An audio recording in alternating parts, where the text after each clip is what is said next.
New Zealand finally has a new centre-right government to replace its outgoing Labour administration. The new government has agreed on tax cuts, spending cuts, and a tweak to the Reserve Bank's targets. That's in our 5 things in 5 minutes.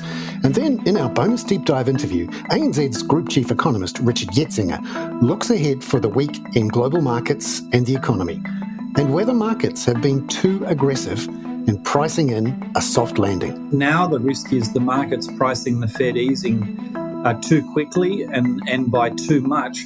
I don't think we're yet at the stage where the market will want to be talked out of what it's currently pricing. So I think it will tend to look at softer data as consistent with an easing cycle coming in the not too distant future.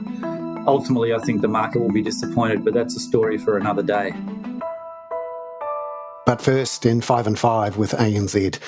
With US markets closed for Thanksgiving, there was plenty of treading of water in global stocks, bonds, currencies and commodities. However, the oil price fell again after the delay of an OPEC Plus meeting to increase output. The price of West Texas Intermediate fell another 2.5% to $75.17 US a barrel. Gold was one of the other big movers. It rose 0.5% to $2,003.70 an ounce. We saw the Australian dollar relatively firm at 65.82 US cents this morning, and the New Zealand dollar is solid at 60.73 US cents as of 5 o'clock Sydney, Melbourne time. Number 2, New Zealand's new coalition will finally be sworn in today, more than 6 weeks after the election. And after Prime Minister-elect Christopher Luxon, who's the leader of the centre-right National Party, the equivalent of Australia's Liberals, finished negotiations with 2 other right-wing parties, New Zealand First under Winston Peters and ACT under David Seymour. ANZ's New Zealand chief economist, Sharon Zollner, took a closer look at the final coalition agreements to see what effect it might have on fiscal and monetary policy. In particular, the dropping of a plan for a 15% tax on foreign buyers of homes worth more than $2 million. Yeah, so there are a few tweaks compared to National's policy platform, but overall I'd say it's probably largely as was expected. So National's got through its tax cuts, but there is one important change. They are not going to be letting foreign buyers into the New Zealand housing market. Now, they were planning on raising some revenue that way by taxing foreigners. So that does mean that they're going to have to cut spending more than otherwise, though they don't particularly outline exactly where the axe is going to fall. Number 3, National plans to offset the loss of revenues from that foreign buyers tax with some extra spending cuts and also some tweaks to tax rebates for families from 2026. Here's Sharon again on what that means for the fiscal outlook. Perhaps the fiscal the outlook is a little bit tighter, but really that was pretty small in the scheme of things. We don't see this as a game changer for the fiscal or monetary policy outlook, though it certainly does create some winners and losers. Number 4, one thing the new New Zealand government will change, as expected, is to return the Reserve Bank to only focusing on getting inflation down. It will take out its recently inserted mandate to support maximum full employment. Here's Sharon. Actually, monetary policy was one of the areas where there was agreement between the 3 parties that had made up the coalition. So in that light, it wasn't surprising to see that it was agreed today that the requirement for the Reserve Bank to contribute to maximum sustainable employment was dropped. And so they will be changing the Reserve Bank Act to restore it to a sole focus on inflation. So in practice, that's probably not going to make much difference, insofar as we don't think the inclusion of that extra objective has made much difference so far. But you can imagine a scenario where perhaps unemployment is rising and getting a bit high, but inflation is still sticky, where there might be a perceived tension between those 2 objectives. I mean, a policy wonk could absolutely explain it away, but for the person on the street, I think there could have been quite a comms challenge there that now is gone. It's pretty straightforward now.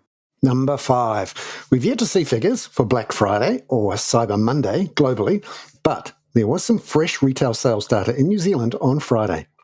ANZ New Zealand senior economist Miles Workman says the core retail volumes growth of 1% for the September quarter was better than expected, but probably not enough to budge the Reserve Bank. So in terms of the Reserve Bank's interpretation, I certainly wouldn't go as far as to say that the Q3 data was strong by any means, particularly when you consider sales growth in per capita terms. That was still negative in Q3. But I would say there are some tentative signs that the weakening trend that we have seen in retail sales is perhaps bottoming out.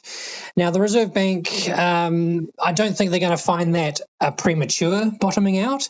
But if we were to see things start to pick up sharply in the very near term, then the Reserve Bank might be a little bit worried that perhaps they haven't quite got CPI inflation in the bag just yet.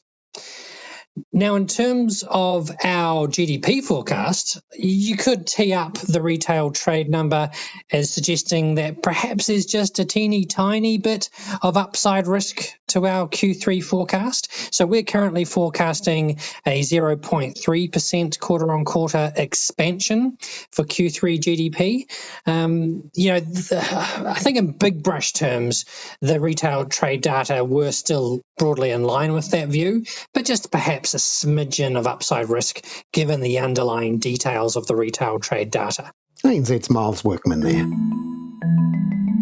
Now, in our bonus deep dive interview, we hear from ANZ's Group Chief Economist, Richard Yetsenga, about the week ahead in global markets. Well, markets always get ahead of themselves one way or the other. I think now the risk is the markets pricing the Fed easing too quickly and by too much.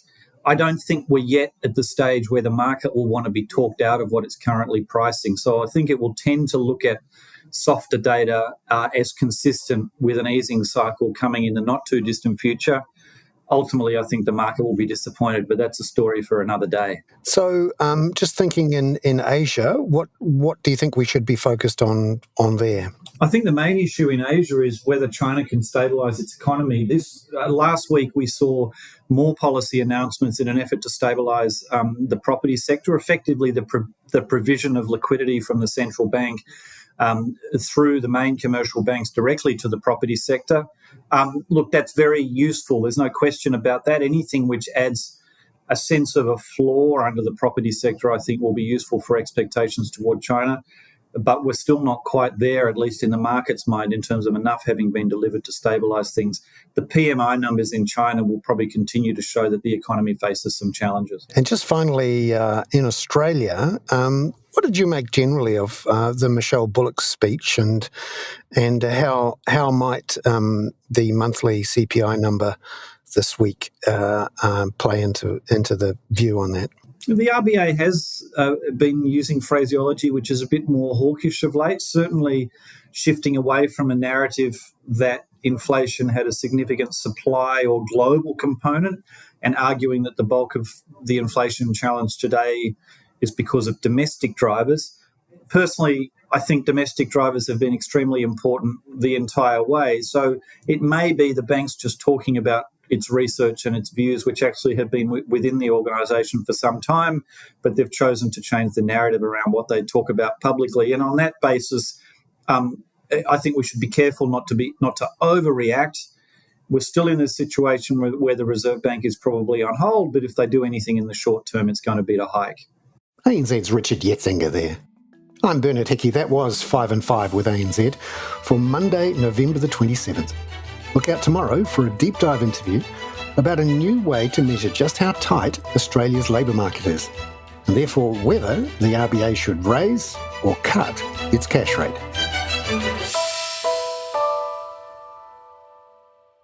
This podcast contains general information only, not investment advice. You should obtain advice for your personal circumstances before making any investment decisions.